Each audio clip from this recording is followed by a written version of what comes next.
Welcome back, everybody. Hello, this is Deborah Jones with Blue Table Talk. I'm your host. And tonight we are going to continue with our domestic violence situation talk. We have back with us Cynthia Petrie. So before she comes on, let us talk about the COVID virus and hats off to everybody because it look like Beaumont is doing well because the cases have gone extremely down. I think today they had 2 cases, but you know that the Omicron is coming is here. It's here in the United States, but they're trying to take care of everything right now. The president is trying to take care of everything, and while he's doing that, just be safe and careful. Go ahead and get all your every vaccine that you need to get, and every shot and everything. Hey Cheryl, and get your boosters. And like they said, if you have the Moderna or you have the Pfizer, you have to wait a couple of months before you get the boost. And if you had the Johnson and Johnson, that's only one vaccine, so you can wait. I think up to 6 weeks to get that, or a month to get that. But go ahead and do what you need to do to get what needs to be done. Also, I have a special announcement tonight. And it's about models, and I'm announcing it now, and I'm announcing it later. Um, Jonathan Williams asked me to announce this. He says, "Model is a model search next Sunday, December 5th at 3:30 through 6:30 p.m. And only serious people need to apply. They will train, and so it will be at the review venue in Beaumont, Texas. Leave your contact information with jwcpa.org. You have put your name plus the word model in front of the name. Model, like model Jane Doe. Put your number and your email, and do that, and so that they'll know who's going on. I'm gonna put a banner up here so you'll know. It's a model search December 5th at 3:30 through 6:30 at Review Event Venue, and email JWCP, that's Jonathan Williams .org, and don't forget to put your name on there and the picture also. Okay, so welcome back, Cynthia Petrie. How are you doing tonight? I'm good. How are you? I'm just good. Thank you for asking. And we're going to continue with our talk on domestic violence. So we might as well go ahead and bring it out from the beginning, and let everybody know what you think, your version of domestic violence. What do you think domestic violence is? Well, I know that domestic violence has to do.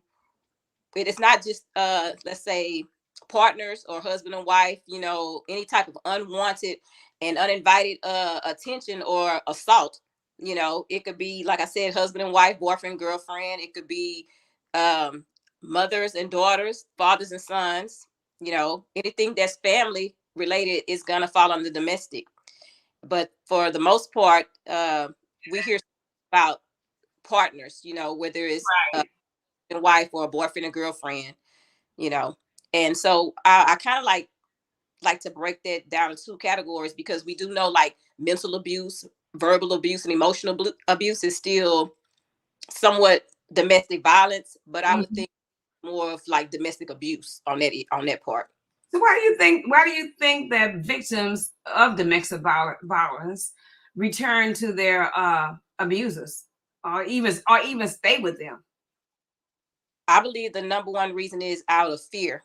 You know, it's out of fear of retaliation, fear of of them bringing more harm to them, fear of maybe starting over and being on their own. Because I know a lot of times, a lot of women that stay in it, the partner is usually the breadwinner, and that usually has a lot to do with it, because they're just probably terrified of starting over.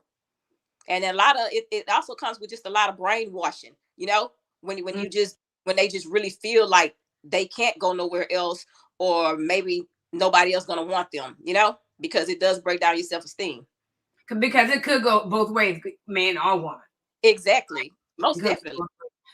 So are there any warning signs that let them know that, hey, I'm getting ready to abuse you, or uh, anything that lead up to that point? There are definitely warning signs.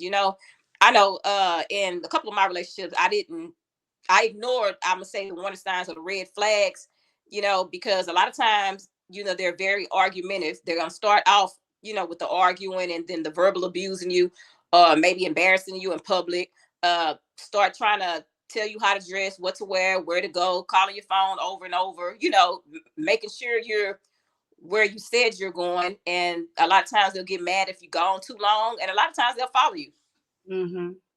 So it's definitely warning signs and red flags before the actual violent behavior starts. Especially if it's drugs or alcohol involved. So are you saying it have to be that involved in order for them to be abusive?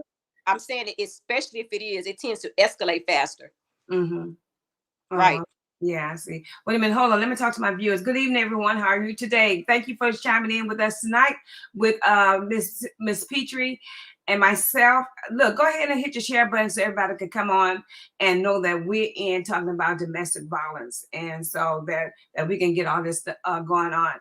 So last time we were on, it was a lot of interruptions as far as mechanism and everything, but I know that. And I thought that only women were abused, but there was a guy on here saying that no men are abused also because he was abused. And right. So you think that there are a lot of men that abuse more than women, or how does that work?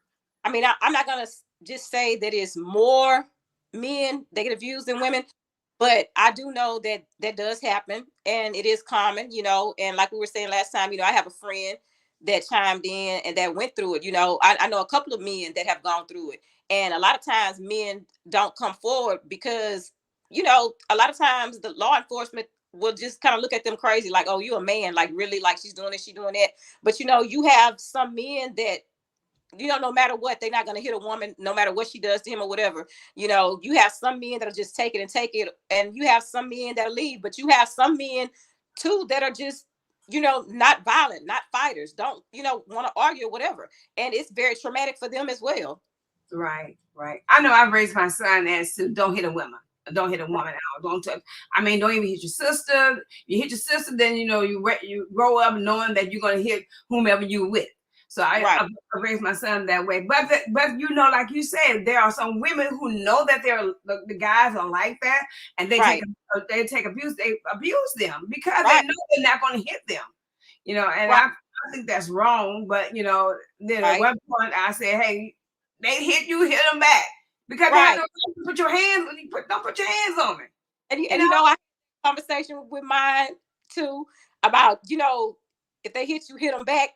And then I had to kind of bring that in some too and correct that too, because you are still a man, and I don't want you to sit there and just punch this woman and knock her out. I mean, get her off of you and get away if you can. I don't care if you have to hold her down, call the cops, whatever. But I don't want you to just, oh, I'm gonna hit her back if she hit me, because you can really, really hurt her. Yeah. Like, don't punch her like you punching a dude is my thing. So I had to be very mindful about that. Right.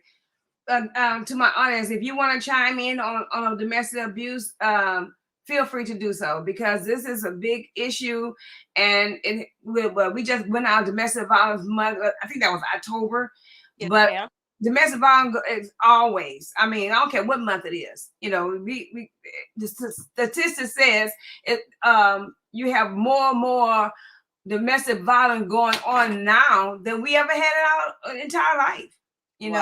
So, but I'm wondering, how does the economy affect domestic violence? How does that affect it? And you know what? I'm almost certain that that's why we had that rise, in domestic violence, because of the economy, because of that pandemic, because of COVID-19. A lot of people lost their jobs, a lot of people got laid off, and that, I know that shouldn't be no excuse for nobody, but I know a lot of times for a lot of men that is like a trigger, when you don't have enough money coming in, when you can't hardly take care of your family, that right there, to start arguments and everything. So yeah, I can believe that it went up. Yeah, pressure. I've always said, this is my thing, but now I don't know. Black people could work under pressure way, and I'm not trying to be racist or anything like that. but black people could go under pressure way more than whites or Mexican or any other color, Asian or any other color. But it seems now that, hey, I don't know, the weight is almost the same now. You think, by saying that you think that black people sometimes deal with it a little bit better, you think maybe because of like the low income, the poverty line or whatever, it's mostly like minorities or whatever, and maybe they have been able to maybe cope with it a little bit better or something. I don't know, because Okay. you know what did we? I know about myself because you way much younger than I am, just a little bit.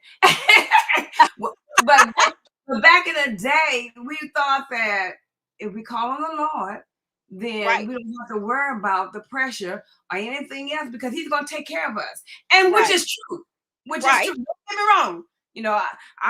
My faith in God is high, Yes, but ma'am. and we said that because we call on God, He's gonna take care of our needs and our wants and everything. But we know that a lot of people can't deal with that.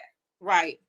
So, what would you say? How would a couple, not just a couple, individual deal with stuff like that? Because of violence in this world and people hitting on one another, or you don't even have to hit. I mean, mental abuse is worse than physical abuse. Right. I've always said that, and, Right. and I always believe that. But how would you say what happened between that, the mental or the physical or whatever? How we cope with that? Well, are you asking me how would they cope with it today, like a couple? Right. Like if they were in a relationship that involved any type of domestic violence or domestic abuse? Yes. Okay, I'm gonna hit the domestic violence, because I don't believe that no one should stay if it got violent. You understand what I'm saying? I understand that people go through stuff or whatever, and maybe if you want to work on your relationship, your marriage, get some counseling or whatever, because that happens too. I do believe that people could change, but if you are female and you are literally getting beaten, it comes a time, especially if you have kids, it comes a time to where you have to start thinking about yourself, thinking about your children, and you don't need to live in fear. That's either or. You need to get out. You need to try get help. As far as the mental abuse, everybody's not as strong. I'm going to say you need to get out of that too. Because like I said, I went through the mental and the verbal and the gaslighting and all that. And when I first started going through it, I'm not going to lie, I really didn't know what it was, right? But after I started doing like a lot of research on it, and I realized, hold up, this person is very narcissistic, and I've been going through this stuff for a minute with the gaslighting, the triangulation, the, making you distorting your reality, making you think that it's something when it's not. And I believe too that that's a little bit more damaging because it does lead to PTSD, and it has you questioning your own sanity and your own reality. Right.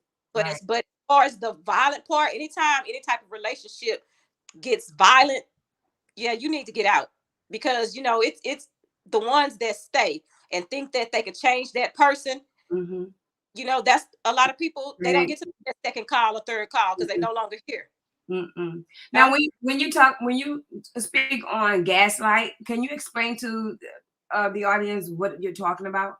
Gaslighting is basically, like I was saying before, when a person purposely tries to distort your reality, making you think that it's something other than what it really is. I'm gonna tell you some stuff I went through. Just like kind of like playing tricks with your mind, like say you set your phone down somewhere, right? And you go to look for your phone and you be like, wait a minute, where's my phone? I can't find it. You looked all over the house for the phone, and then all of a sudden you go back in the kitchen, there the phone is sitting right there. And and you'll be like, I know that my phone was not right there. I know I didn't put it there. Oh, yes, you did. You tripping. You probably, you probably thought you saw it or whatever. And I started catching on. And then I realized that's what gaslighting is, but basically trying to get you to believe something other than what it really is. Yeah. Wow. Yeah. And let me tell you something. That could make a sane person question their own sanity. Right. That's not cool at all. Right. I mean, there are a lot of husbands or wives out there who disregard their spouse's feelings. Oh yeah. And yeah, so with that being said, that's part of abuse. I mean, It I'm here, yeah, I'm here, feeling one way, and then you disregarding the way I feel. That's Yeah, let me tell you something. That's what the narcissistic partner does, because don't nobody else feelings matter but theirs, and they're gonna always try to make you seem like you overreacting, or you tripping, or you just jealous, or you just think I said that because that's not what I really said. And then when you call them on it, well, that's not what I meant. It's gonna Mhm. always be the opposite of what you say every single time. And then it'll have you thinking like, okay, well, maybe I did overreact. Maybe I did overreact. Mhm. And Right. they can repeat back everything that you said in an argument, but that's never not what they said. Right, like you said, they're never wrong. They never think that this could Right, happen to them, or they don't need help. Put it like that. They right. think you need the help.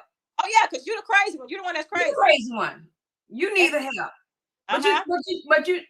we never really thought about narcissists until, let's see, recently, or not so much recently, but um probably in the 20s or whatever. We just thought they were, just mean to somebody else, to their Right, spouse.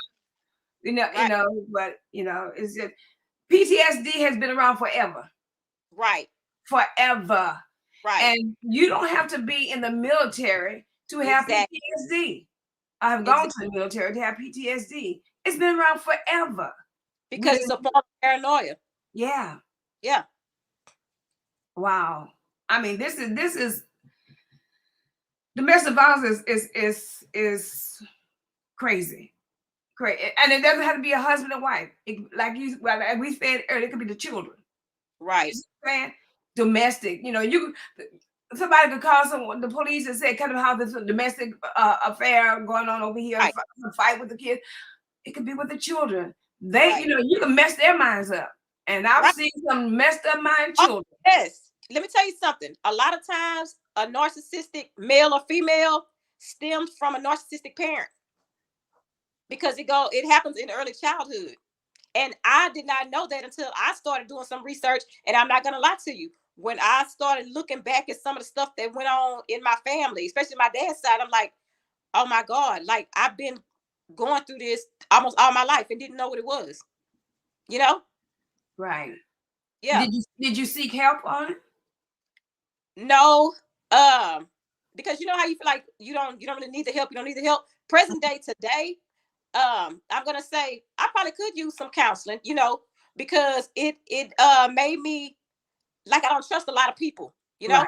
because I got out of there. Like, I'm still good to people, and I'm still gonna try to help people, motivate people, uplift people. But Right. as far as kind of letting you in to my personal space, you know, That it's ain't kind of, yeah, it's hard for me to do that because you always think that somebody got a motive, happening.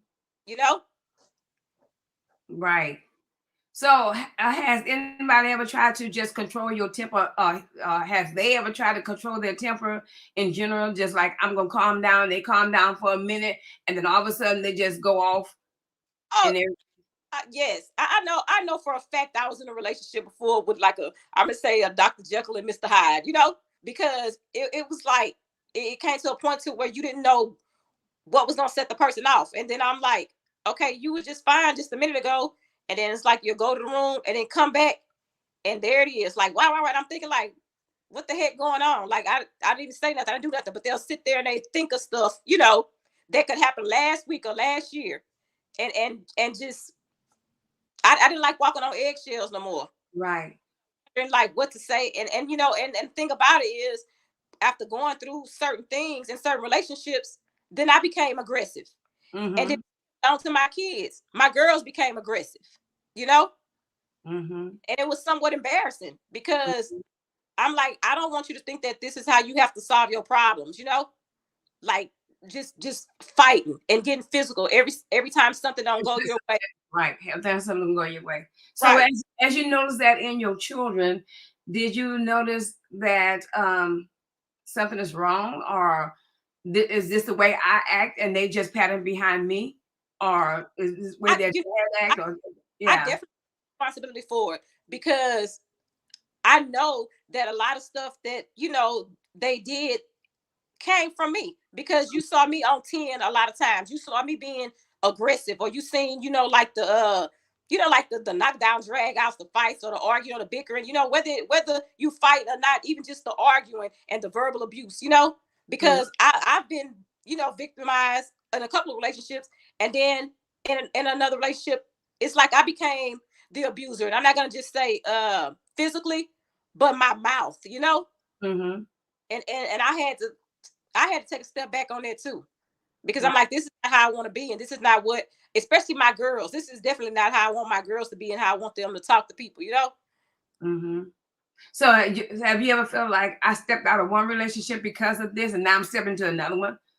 I did that before. Yes, ma'am. I did that before. And let me tell you, because I thought, like, how you make excuses sometimes, and you try to minimize, I'm like, it's not that bad, or it's not that bad. Well, at least he's not doing this, or at least he's not doing that, because when I went through, like, the verbal, the mental, the gaslighting, I just kept thinking, like, okay, well, at least he ain't putting his hands on me. Well, at least he's not out there cheating and staying out, you know what I'm saying? Just all of that. And yeah, and then as time go on, you do find yourself kind of like making excuses for certain behaviors. And towards the end, it's kind of like I started losing myself, Mm-hmm. Wow. because even though I know I got a mouth on me and I could get down with the best of them, it's still very hurtful. Like, who wants to sit there and argue about every single thing with their husband, and every time you turn around, they got to call you out your name, Mm-hmm. And yeah, and I'm like, this is not cool. Yeah. So where do you go? Where do you go to get help? I mean, I'm not gonna lie to you. I think I called the hotline before, like one time in one of my previous relationships. But for the most part, I just thank God. My faith is very strong also, and I'm not gonna say I didn't have a time of where my self-esteem probably dropped, and my confidence kind of fell because of certain things. But it's like I bounced back. I was always able to just leave and walk away. Like, I'm not about to take this, And don't get me wrong, like, some of them I probably stayed in longer than I should have, but I still was able to just walk away and leave, Mm-hmm. But Cynthia, I know, and I'm sure everybody on this podcast knows, on the platform knows, that a lot of people, like I said earlier, a lot of people leave a relationship that where they have been abused and step into another one and get abused. It's just like a cycle. A cycle. Maybe this is what I need. Maybe I got something written on me that say we're gonna do this to her. We can do this to her. Or we can do this to him. You see what I'm saying?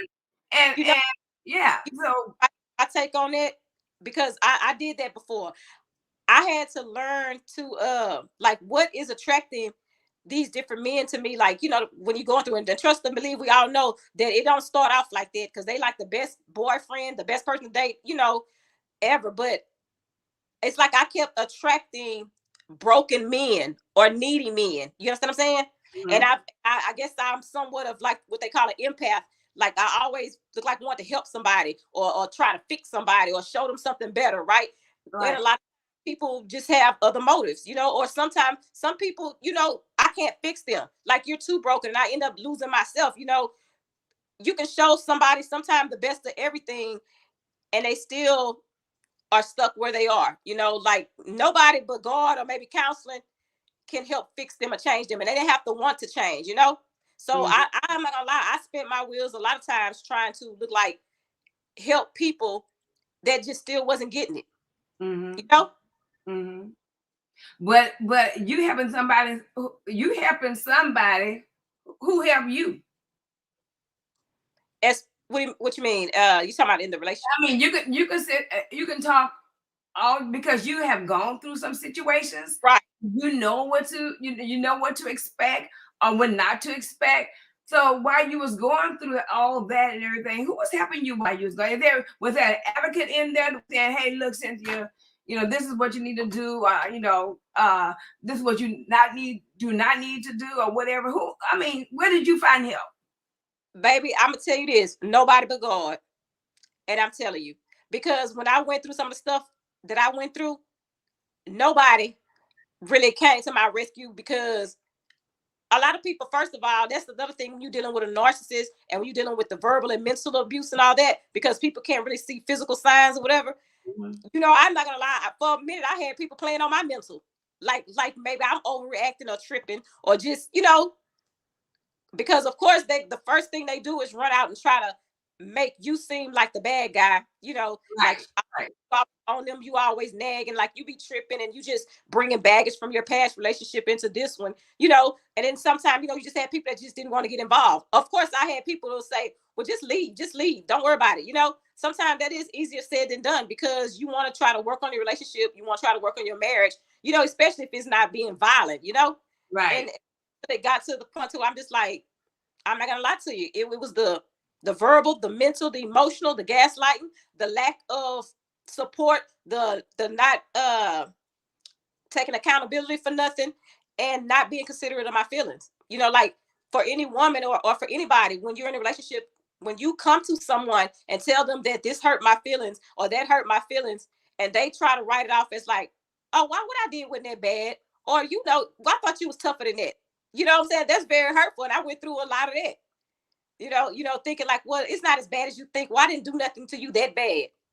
Or Right. I was just playing, or, you know, I didn't mean that. Right. You Right. know? Right. Well, like I said earlier, as I see some people on here saying that as well. Mental abuse is real tough. I Yeah.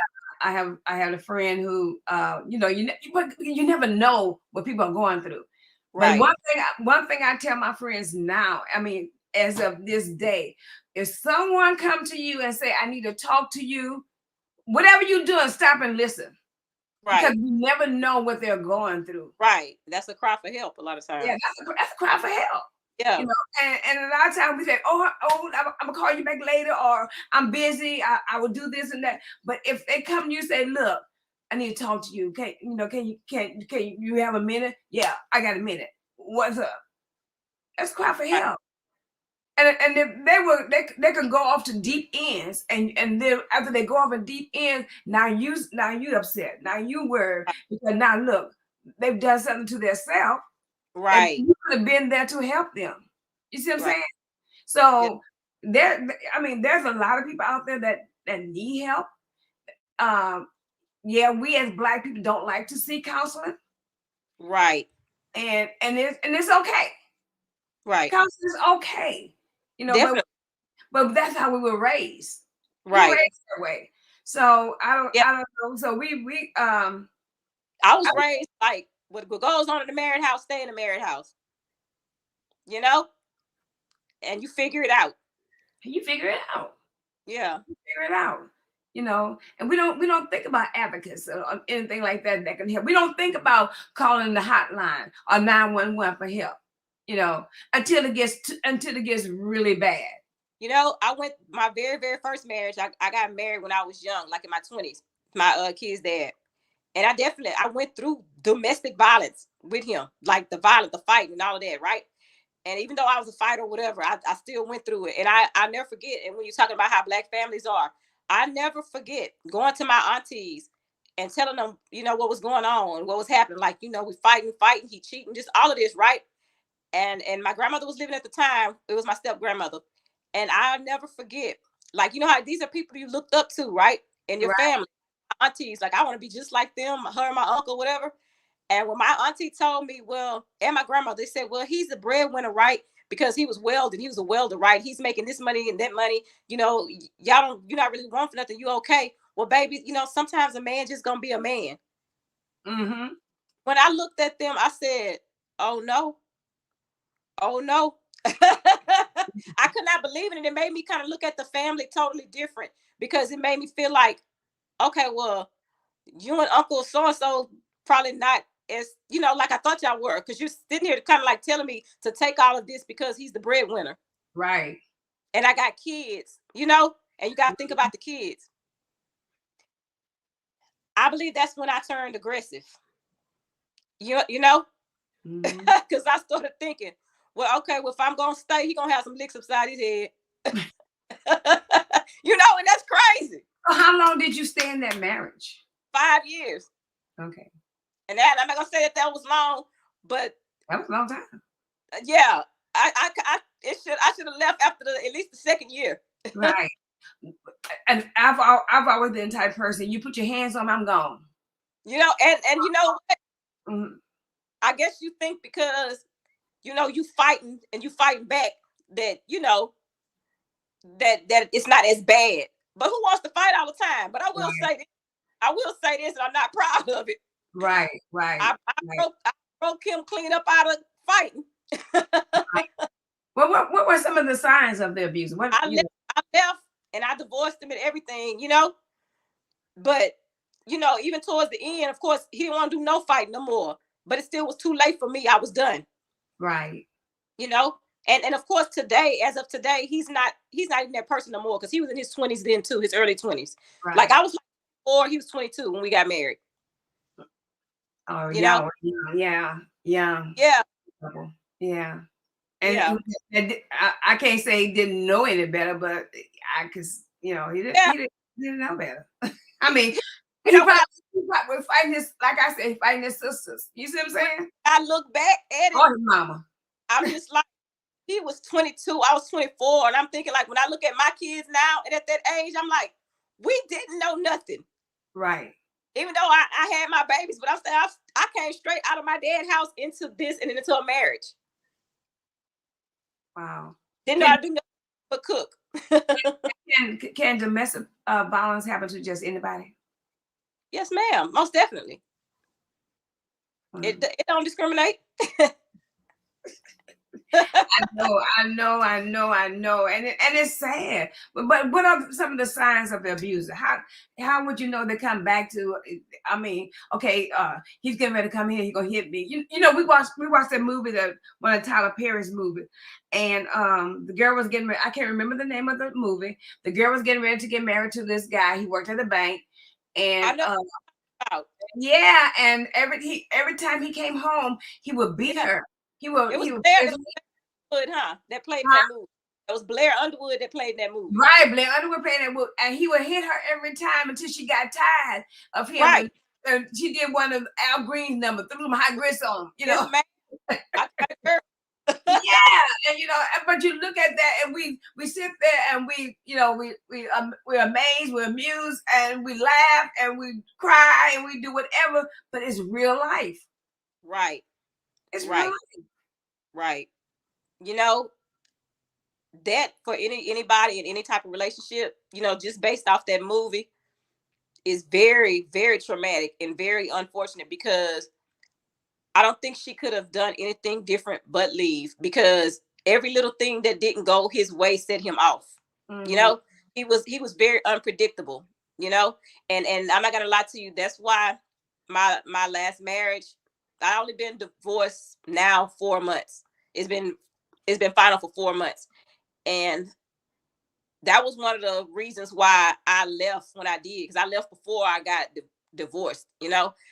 It was because unpredictable, you know, like when a person started becoming unpredictable, that is kind of scary because you don't want to walk on eggshells because you don't know what's gonna tick them off, what's gonna set them off. You know what I'm saying? No matter what you do, you can cook a whole full course meal and something too much seasoning in it, too much salt, you know, there it is right there, gonna set them off. You Just know, anything, yeah. or the refrigerator and you out of soda or you are out of beer, that's gonna set them Mhm. off. You know, Mhm. anything. Yeah. So yeah, especially when a person start nitpicking about little stuff like that, especially little stuff like that, oh, you know those are red flags. If they bickering about something, you got too much seasoning in this is too watery, this too hot, this not cold enough, you know, that, hey, that's definitely red signs. Mhm. I mean red flags, I'm sorry. Yeah, that's definitely signs. Right, right. Kathy Wingate says back in the day, a lot of women took that abuse because they wanted to get the benefits. Exactly. Yeah, that's the same thing as when I told you certain people in my family said, well, if he's the breadwinner, you know, and he's taking care of the house and he's taking care of you and the kids, then you know sometimes a man just gonna be a man, basically saying deal with it. And a lot of women, let me tell you something, that's part of that those old ways of thinking, and that you know how like the Bible says, be transformed by the renewing of your mind. I And you're know for right. some stuff that we were taught and that we saw coming up even back in the day, probably back in your day. Some stuff needs to be unlearned. I don't care what Mm. nobody say because you know women. women are working more these days. Women have just as much education as men these days and can get it. Women are getting high paying jobs. You know, it's not like it was back in the 40s and the 50s and the 60s where, you know, you can pave your own way. You can take care of yourself. You Yeah. don't have to sit back and take nothing just because, you know, he's the breadwinner or he's making money, you know. But that all goes to loving yourself and your own self-confidence and your own self-worth. You Right. understand? Right. Because you know that you can go out and get a job, but that you can work and take care. You know, a lot of that comes also with brainwashing, which is still gaslighting, you know, because the person made you feel that you can't do no better, that you can't make it without them. Right. When you Right. start on your worth, you're going to realize that you can. Let's talk about the children in the marriages. When all this was going on, um, how are they affected? Like I said, my I know you said that your children, your girls, became were aggressive. became aggressive, right? Yeah. Yeah, Yep. because they saw everything. Right. Why is it that, and I know it can't happen all the time, why is it that when an abuser, whoever it is, pull aside, pull the children somewhere else, and then y'all have your own argument? I know they can hear what's going on. They might not see what's going on, but they can hear. Right. But why is it that that couldn't happen? You But well, had see, to do it in front of the children. stuff, like things that I went through in my relationships, my kids didn't so much as see it. They mostly heard it, you know. Mm-hmm. Because like we'd be in a room or whatever, or fussing, cussing, fighting, whatever, you know.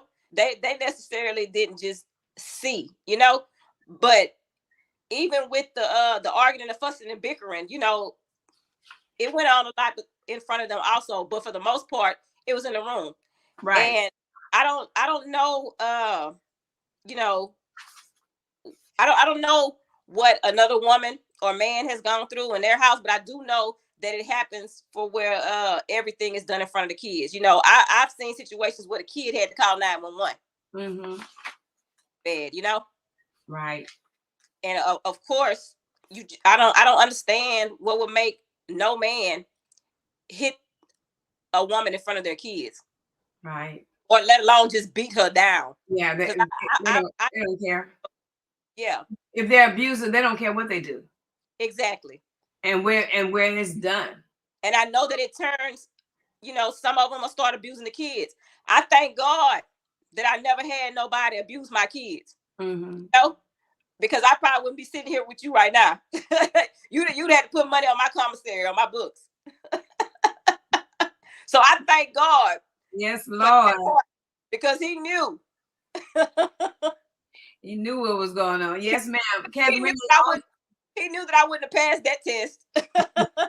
Kathy Wingate also said when they stop nitpicking, that's usually a sign they're seeing someone else. Oh yeah, yeah, I believe Yeah. that. I believe that as well. Yeah. Mm-hmm. Believe it. Yeah. And you know what? And I'm just saying this here. That could be the reason for the nitpicking as well. Mm-hmm. Because they're seeing someone else. Right. You know? So now every little thing you do get on their nerves because they really, a lot of times, trying to get out. So they want to pick a fight so they can go do whatever it is they want to go do. Right. Yeah.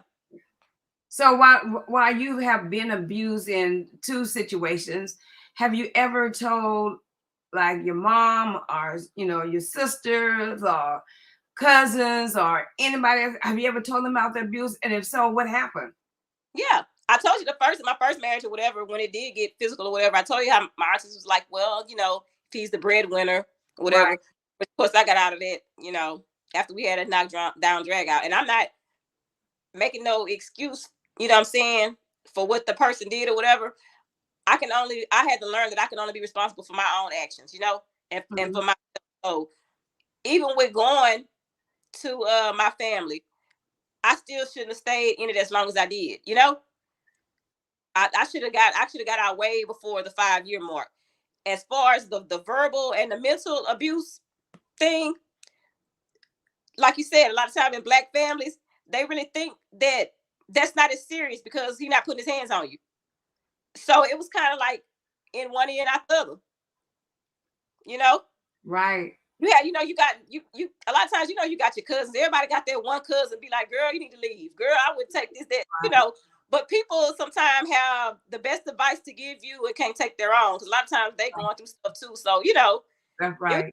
things to where I had to just know my worth. Right. And know I didn't have to put up with it. That's for sure. Yeah. Yes, ma'am. I knew a lady that was in a situation of marriage for 13 years and was abused every time you turn around. But never told anyone in her family. Like physically abused? Yes. Oh my God. Never told no physically and mentally. Never told anyone in their family. People thought everything was A-okay, just going well. Till one day she just got tired. And she just got out of the relationship, but and then and only then is when she mentioned it to her family. Right. And that, and everybody was like, oh wow, oh this and that. Why didn't you tell them? But you never know, right? Because they could tell you something.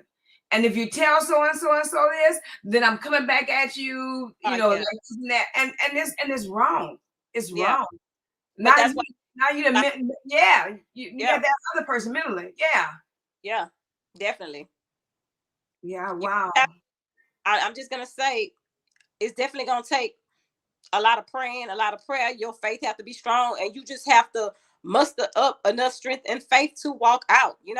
But I do know we have some people that just don't have no fight in them. And that's sad. That's really sad. That's why I somewhat became an advocate on a lot of stuff, because like I'm sitting here speaking about this domestic violence now. I speak out on also missing and cold cases against women and minority women, because a lot of that stems from that also. So I just feel like somebody has to be the voice for some people, Yeah. So go ahead. I'm sorry. Oh, it's okay. You like if I was telling anybody that's out there listening, if you know a person that's going through something like that, and I mean they're getting really just physically abused, and it's going on, I feel that it's your duty as a human being, as a Christian, as a child of God, to do something about it. I'm not saying run up in their house and start fighting or whatever. You need to notify somebody because something really bad could happen. If you see that person don't have enough strength to leave, people need to just really stop thinking that everything is it's not my business. I don't have nothing to do with it, because you don't want to go wake up that next morning and your neighbor gone, or your homegirl no longer here, because you've been knowing for months and months or years that this person was, abusing her. I'm not that type of friend. I'm not that type of sister or cousin. I'm not gonna lie. That could sit around and just know some stuff or even witness it and not do nothing about it. I'm sorry. My friends have to be mad, but I'm more concerned about your safety and your well-being opposed to you being mad. Well, what happens if you jump into it and then the person abuser find out that you jumped into what they coming after you? And you know what? I've just put it like this. I fear no man but God. My faith is strong, so he got me. But my thing is this, and that's scary. It really is scary. But I didn't take no whipping from my own husband, so I know I'm gonna take one from nobody else's. Yeah. I mean, I'm just saying. Yeah. But that's what people are. Scary, because I know for a fact I had a cousin from when I was really, really young, like a little girl. He got into the middle of a domestic violence altercation between a man and a woman and trying to break him up and lost his life. He got stabbed. Yeah, you got to be very careful about what you do. And so my thing is, I'm not saying for people to run in there and start fighting. You know what I'm saying? I don't care if you witness something and you driving in your car, whatever. You can at least call 911 or call the cops. That's what I'm saying as far as intervening, trying to help. Nobody don't even have to know you the one that did it, but do something. Right. That's the man. Right. Because if I know this sucker crazy and he beating up on you and doing all this to you, he ain't gonna have a second thought by flowing me. Mm-hmm. I think at least try to get some help. Try to call the police. Try to call the authorities. Mm-hmm. I work in the school district, and children gonna be children. And Right. when I was really the teacher, whatever, even now I'm still a teacher. And if a boy touch a girl, I mean, just push her or whatever, I get furious. I go off and say, do not put your hands on a girl. Right. Because if you put your hands on this girl now, later on in life, you're gonna put your hand on your wife. You know, Right. and we have right now I even teach these children life conversations. I have life conversations with these kids Right. because they need to know what's going. They need to know that you can't. Some things you just cannot do. I don't. Exactly. You're a boy, you're a girl, and I tell the girl, keep your hands off of them. So Exactly. they won't put their hands on you. Right. Right. Right. You know, but it's because it stems from when they're a child.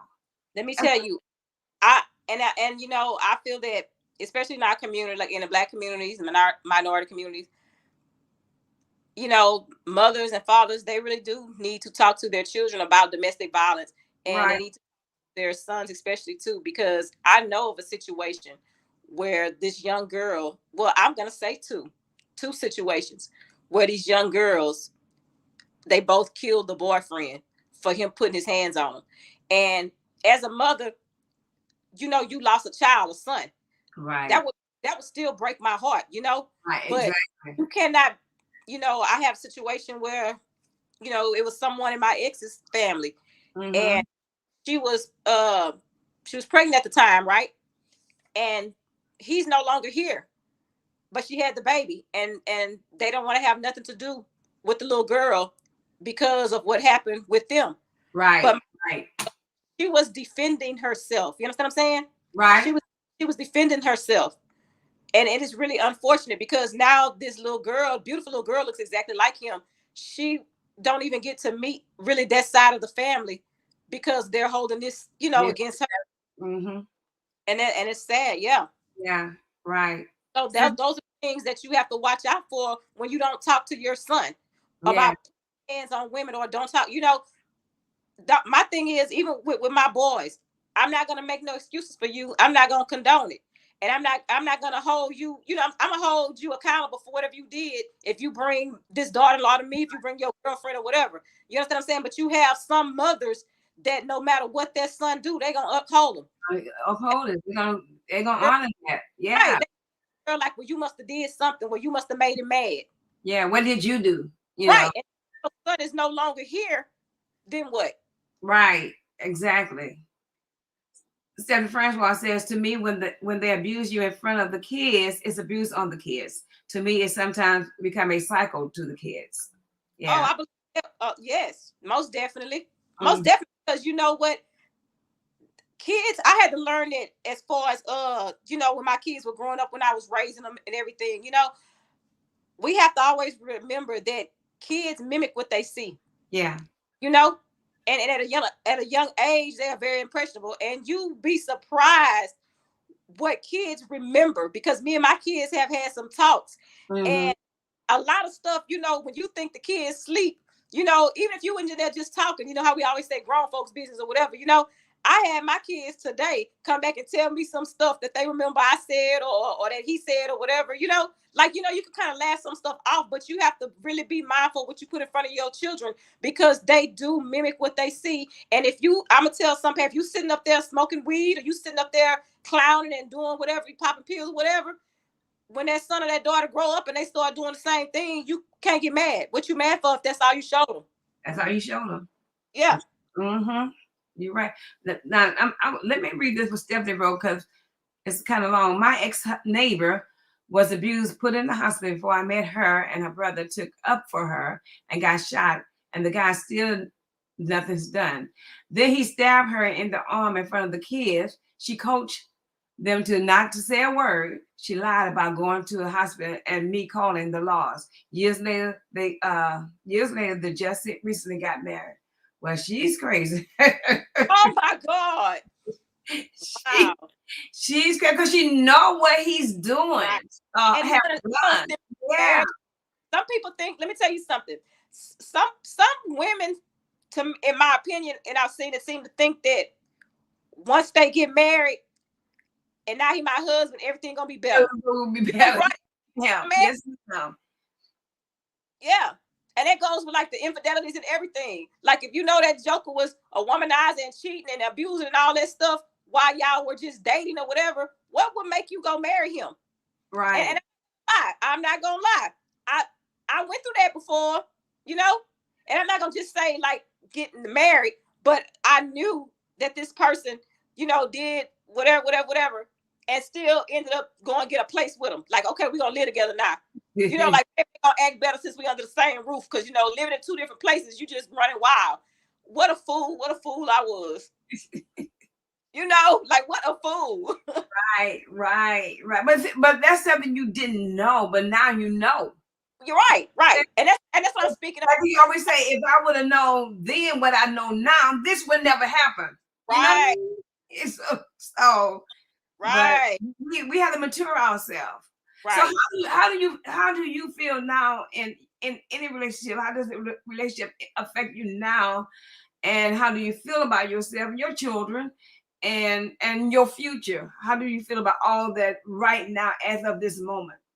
As of this moment right now, I'm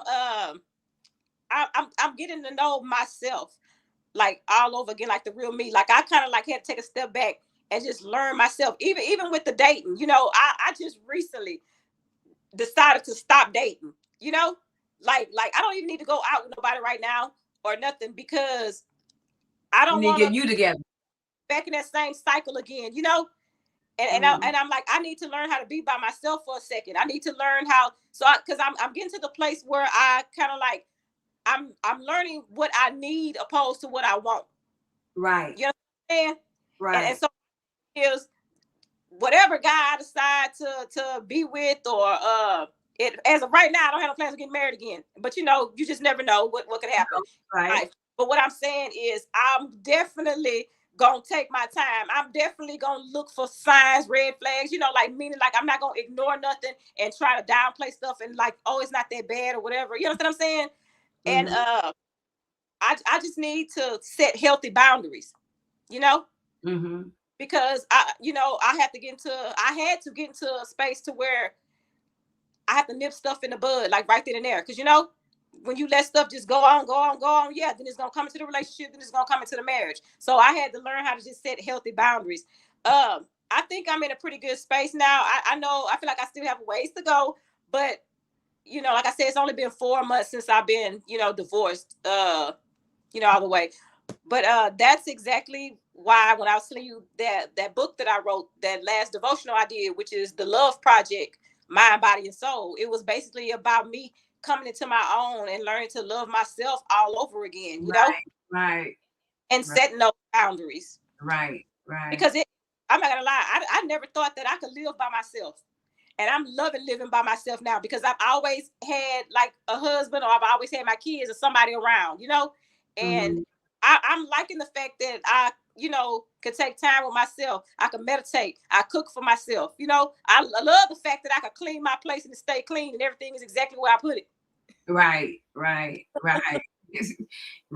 So what advice can you give to any woman or man who thinks they may be a victim of abuse?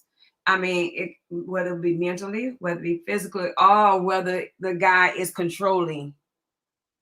Yeah. Yeah.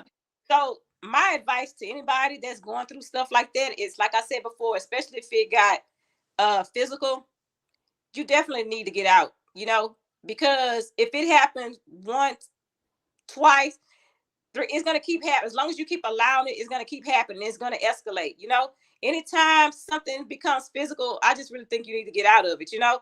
Now, I'm not going to tell people to like, don't work on this, don't work on that, you know, if you're married, because if that's what you feel you want to do and you feel like it's worth saving or whatever, both of y'all have to be in the worth saving mind frame. You understand what I'm saying? It's going to take God, it's going to take a lot of prayer, it's going to take a lot of faith, and it's going to take a lot of counseling, you know. And I feel maybe if two people are willing to go through that, then it can be salvaged, because I know that people can change, you know. But my thing is, you still need to get out of it, you know. You understand what I'm saying? Meaning, like, if you are getting physically abused and you getting beaten, you got to get out of there. You know, if you decide months down the line, year down the line, or however, to work on it, or if y'all decide to go to counseling or whatever, hey, that's a horse of a different color. You know what I'm saying?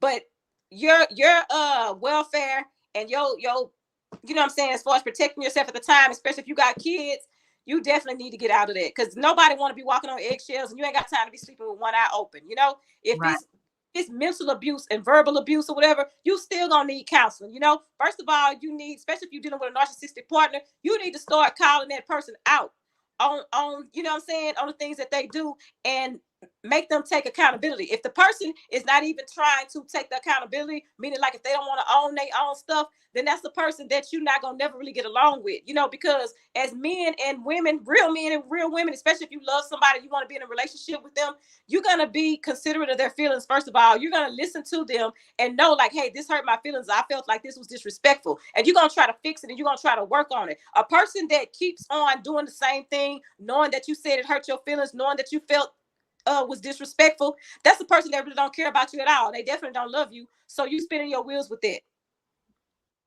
But so, you saying call that person out and everything, and you call them out. What happens if they come back on you with pressure? Now, when I say that, I'm talking about as far as like the mental, you know, and verbal or whatever. Like, you know, right.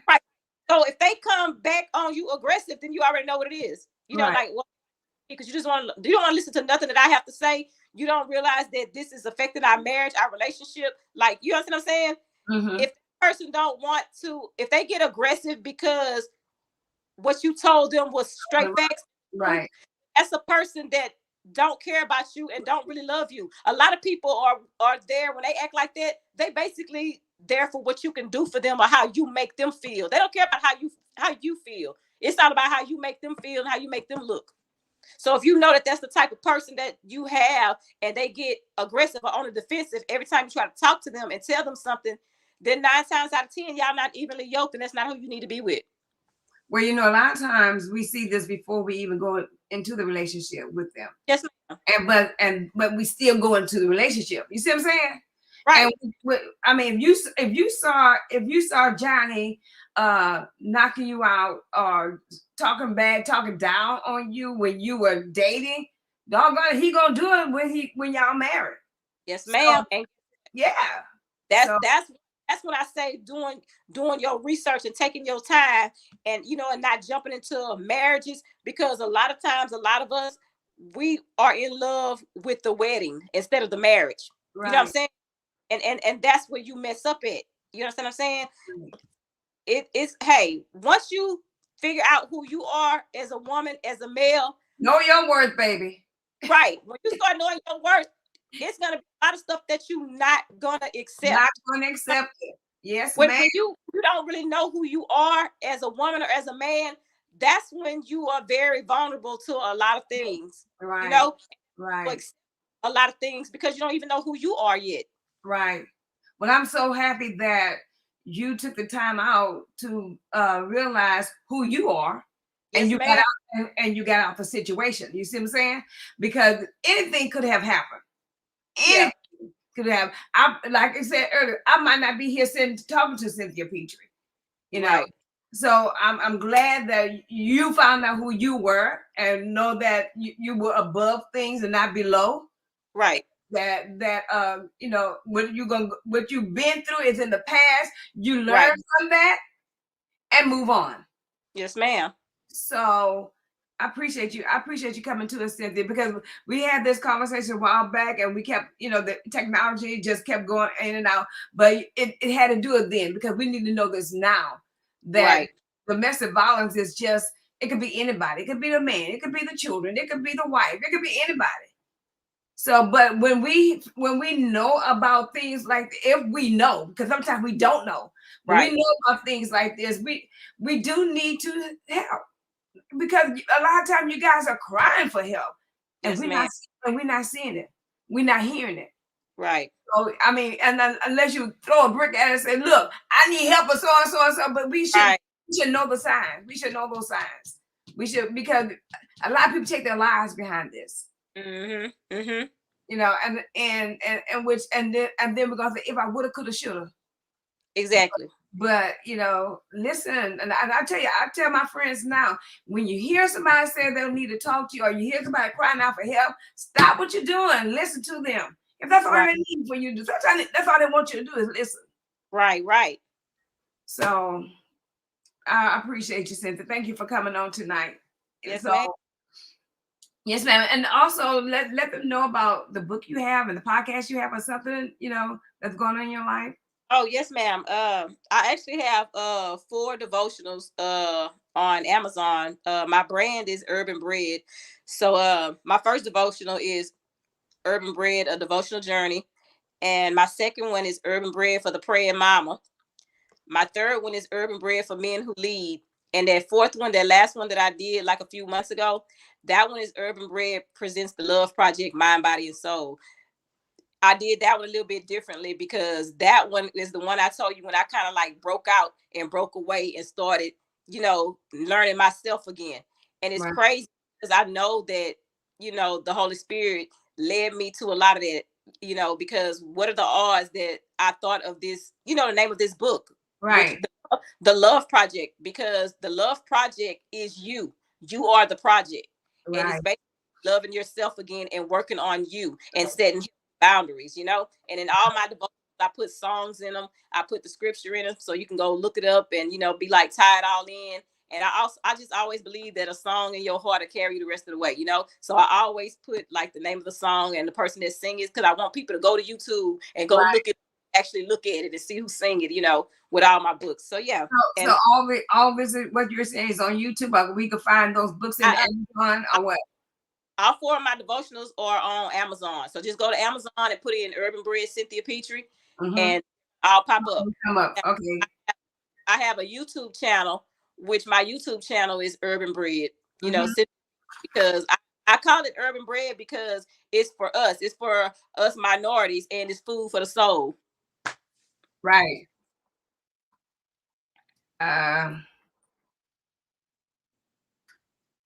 Hold on. This is what Yes, we're looking ma'am. at.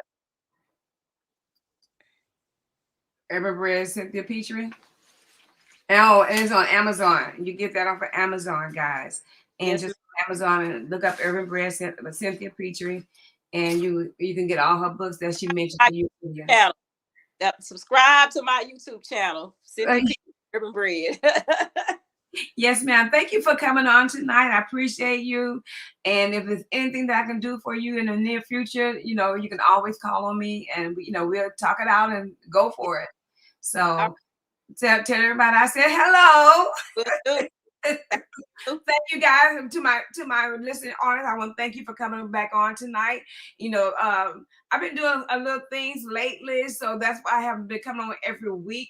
But I will start back coming on every Tuesday night. As soon as I get this, I got one more project to do. As soon as I get through that, I'm be back with you guys every Tuesday night. God bless you, and God keep you is my prayer. As always, if there's anything that I can do for you, here I am. I am here for you. If I can help somebody as I pass along this way, then I know that my living is not in vain. God bless you. God keep you is my prayer. Smooches. Bye, Cynthia.